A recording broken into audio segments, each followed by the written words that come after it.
Hello dear student, once again welcome to everyone on our YouTube platform Sudhakar sir classes. This is Vipin here. Okay, जैसा आप सब देख रहे हैं कि रेगुलर बेसिस पे आपको इस पर्टिकुलर प्लेटफॉर्म पे रिकॉर्डेड लेक्चर दिए जा रहे हैं क्लास 10 सोशल साइंस के. तो प्लीज आप सभी के से ये रिक्वेस्ट है कि प्लीज इस चैनल को सब्सक्राइब करिए, प्रमोट करिए और उन सारे अपने टच तक आप शेयर करिए जो क्लास 10 में हैं. ओके, तो चलिए इस वीडियो को स्टार्ट करते हैं. ठीक, आज इस पर्टिकुलर वीडियो में हम लोग कवर करेंगे फेडरलिज्म, जो कि आप लोग जानते हैं सिविक्स क्लास 10 का चैप्टर नंबर 2 है फेडरलिज्म, जिसका बोर्ड एग्जामिनेशंस में अपना अलग ही एक इंपॉर्टेंस है. उसी पर्टिकुलर चैप्टर के पार्ट 3 को हम कवर करेंगे. ऑलरेडी हमने क्या कहते हैं, सॉरी पार्ट 3 नहीं, पार्ट 4. ओके, ऑलरेडी हमने कितने पार्ट्स कवर कर लिए? हमने 3 पार्ट्स कवर कर लिए हैं और ये चौथा पार्ट इस पर्टिकुलर चैप्टर का है जो हम कवर करने जा रहे हैं. और तीनों पार्ट्स के क्या कहते हैं, जो तीनों वीडियोज हैं, 3 पार्ट्स के जो वीडियोज हैं उनके लिंक डिस्क्रिप्शन में दिए गए हैं, तो पहले जाके उनको देखिए. पहला वीडियो मैंने इंट्रो किया था जिसमें मैंने पूरे बेसिक तरीके से आपको फेडरलिज्म के बारे में बताया था कि एक्चुअली में होता क्या है, और इसके अपोजिट जो फॉर्म ऑफ गवर्नमेंट होती है यूनिटरी, वो भी मैंने बताया था पहले पार्ट में. सेकंड पार्ट में हमने क्या कवर किया? सेकंड पार्ट में हमने कवर किया था features and roots of federalism, holding together और कमिंग टुगेदर. और जो थर्ड पार्ट था, उस थर्ड पार्ट में मैंने आपको पूरी डिटेल में होल्डिंग टुगेदर बताया कि होल्डिंग टुगेदर क्या होता है, ये सारी चीजें. और उसके बाद उसमें हमने कवर किया था क्या, what makes India a federal country. हमारी कंट्री जो इंडिया है वो क्वाजी फेडरल है. क्वाजी फेडरल क्यों है? क्योंकि वो यूनिटरी फॉर्म ऑफ गवर्नमेंट के फीचर्स को भी फॉलो करती है और फेडरल फॉर्म ऑफ गवर्नमेंट के फीचर्स को भी फॉलो करती है. तो वो सारी चीजें भी हमने अपने पार्ट 3 में कवर की थी. ठीक, और जहां पे वो वीडियो आपका खत्म हुआ था, वो आपका टॉपिक क्या था कि what makes India a federal country. ठीक है, तो यही टॉपिक से आज इस वीडियो को हम शुरुआत करेंगे कि what makes India a federal country. ठीक, व्हाट मेक्स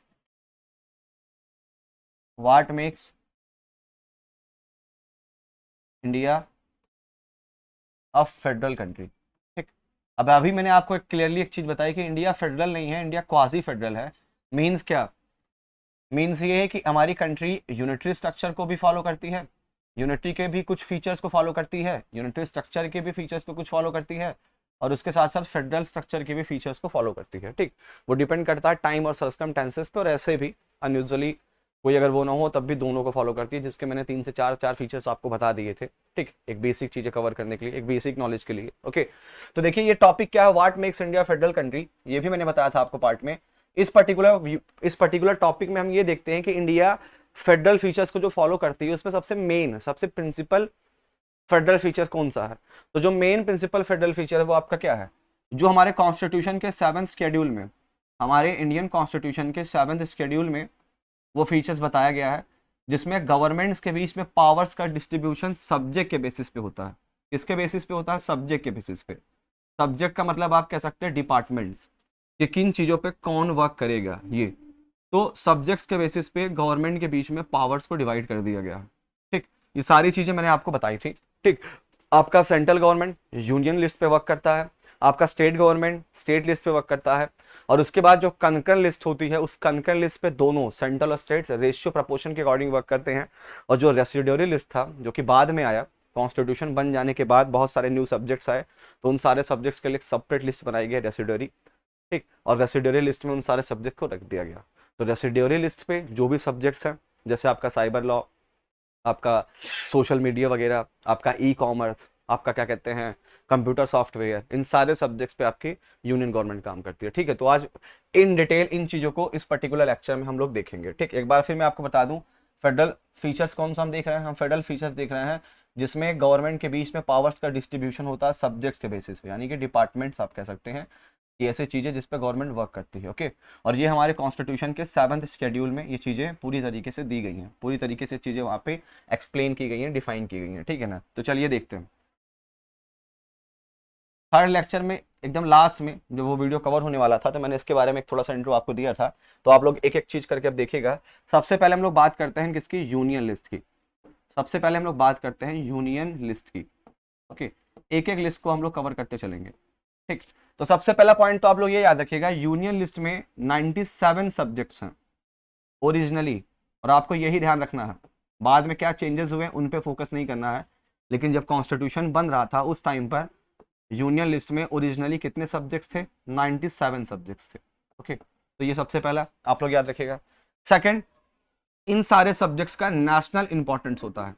जो भी सब्जेक्ट्स यूनियन लिस्ट में हैं, जो भी सब्जेक्ट यूनियन लिस्ट में रखे गए हैं, इन सारे सब्जेक्ट्स का कैसा इंपॉर्टेंट है? National important.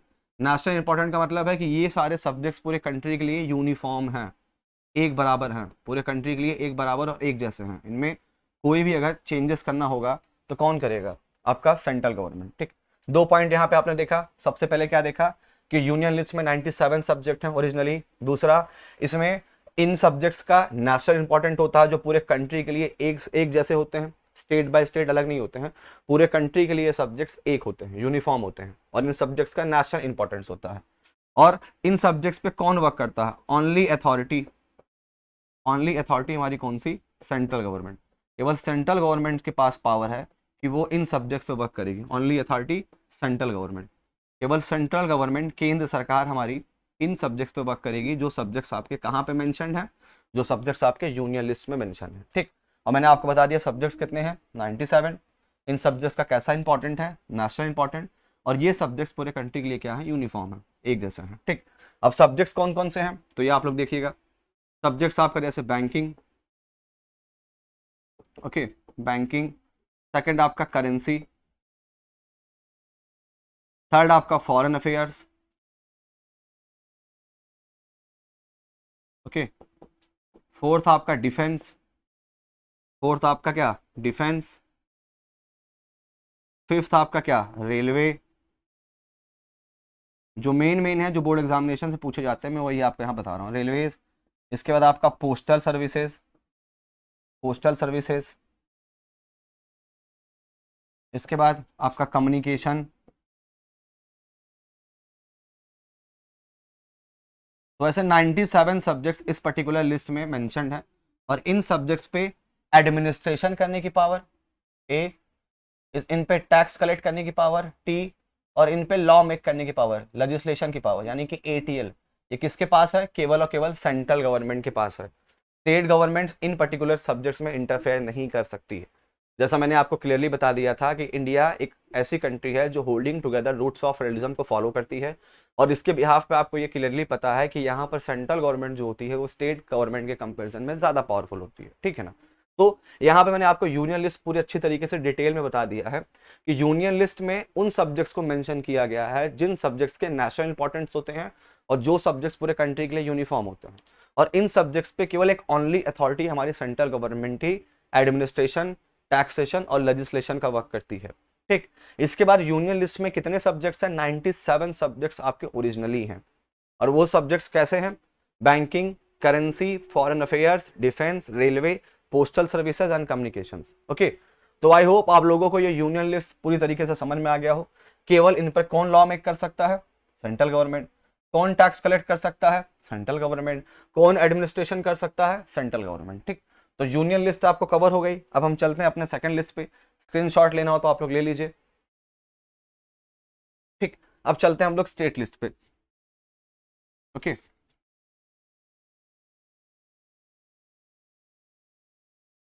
ठीक, अब आप लोग देखिएगा स्टेट लिस्ट।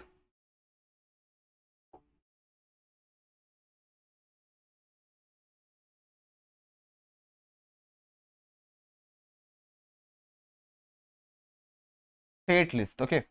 अब स्टेट लिस्ट बहुत ध्यान रखिएगा।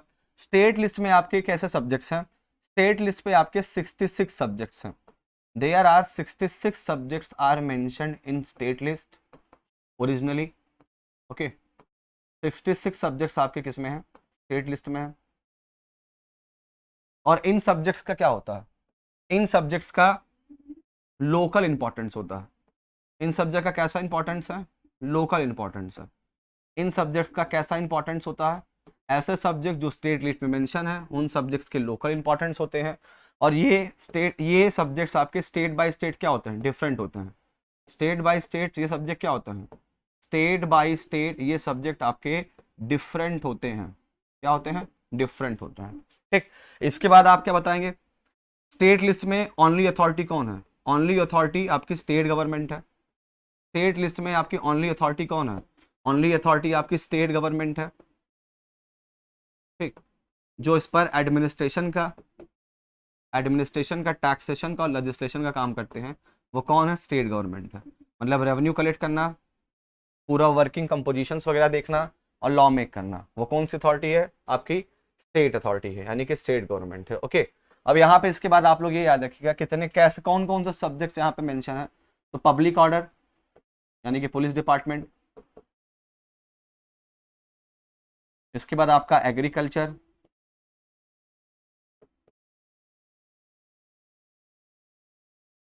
इसके बाद आपका क्या हो गया, इसके बाद आपका आ गया एग्रीकल्चर, इसके बाद आपका ट्रेड एंड कॉमर्स, व्यापार वगैरह, ट्रेड एंड कॉमर्स। ओके, ऐसे सब्जेक्ट्स आपके स्टेट लिस्ट में मेंशन है। ठीक, एक दो सब्जेक्ट्स और दिए गए हैं आपके एनसीईआरटी बुक में, आप वहां से भी देख सकते हैं। तो ऐसे सब्जेक्ट्स आपके स्टेट लिस्ट में मेंशन है, बहुत ध्यान से रखिएगा। फिर मैं क्लियरली बता दे रहा हूँ स्टेट लिस्ट के बारे में। There are 66 subjects are mentioned in state list originally and these all subjects are local important and differ by state subjects are differ state by state, and state government have only authority who work on state list administration, taxation and legislation. ठीक है, and these subjects which are mentioned in state list are public order, agriculture, trade, commerce etc. okay, तो state list भी आपको यहाँ पे clear हो गया होगा। अब हम लोग चलते हैं, देखते हैं कंकरेंट लिस्ट को।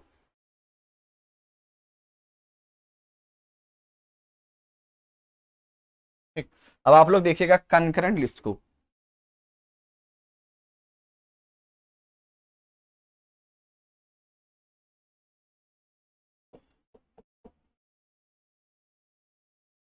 कंकरेंट लिस्ट में 47 सब्जेक्ट्स मेंशन है। कितने सब्जेक्ट्स मेंशन है? 47 सब्जेक्ट्स मेंशन है ओरिजिनली।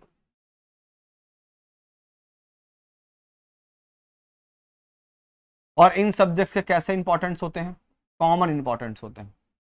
कैसे इंपॉर्टेंस होते हैं? कॉमन इंपॉर्टेंस होते हैं इन सब्जेक्ट्स के जो आपके कंकरेंट लिस्ट पे मेंशन है।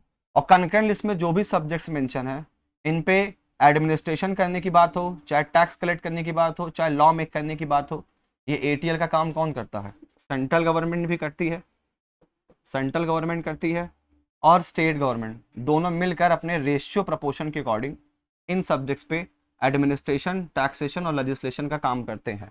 और एक बात बहुत ध्यान सुनिएगा, अगर स्टेट लिस्ट के किसी भी सब्जेक्ट को लेकर सेंट्रल और स्टेट गवर्नमेंट के बीच में कोई कंफ्लिक्ट या फ्रिक्शन क्रिएट होता है, तो ऑटोमेटिकली वो सब्जेक्ट्स कौन प्रिवेल करता है? ऑटोमेटिकली वो सब्जेक्ट फिर सेंट्रल गवर्नमेंट के पास चला जाता है। क्योंकि आपको मैंने पहले ही क्लियरली बता दिया है कि India holding together roots of federalism को फॉलो करती है, जहां पे सेंट्रल गवर्नमेंट स्टेट गवर्नमेंट से ज्यादा पावरफुल होती है। तो ऐसे कंडीशंस में अगर कंकरेंट लिस्ट के किसी सब्जेक्ट पर स्टेट और सेंट्रल के बीच में कोई कन्फ्लिक्ट क्रिएट होता है, तो ऑटोमेटिकली वो सब्जेक्ट सेंट्रल प्रिवेल कर लेता है। ठीक है ना।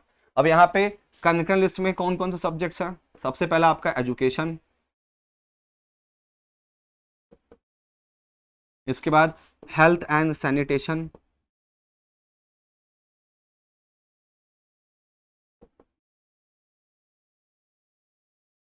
फॉरेस्ट्री,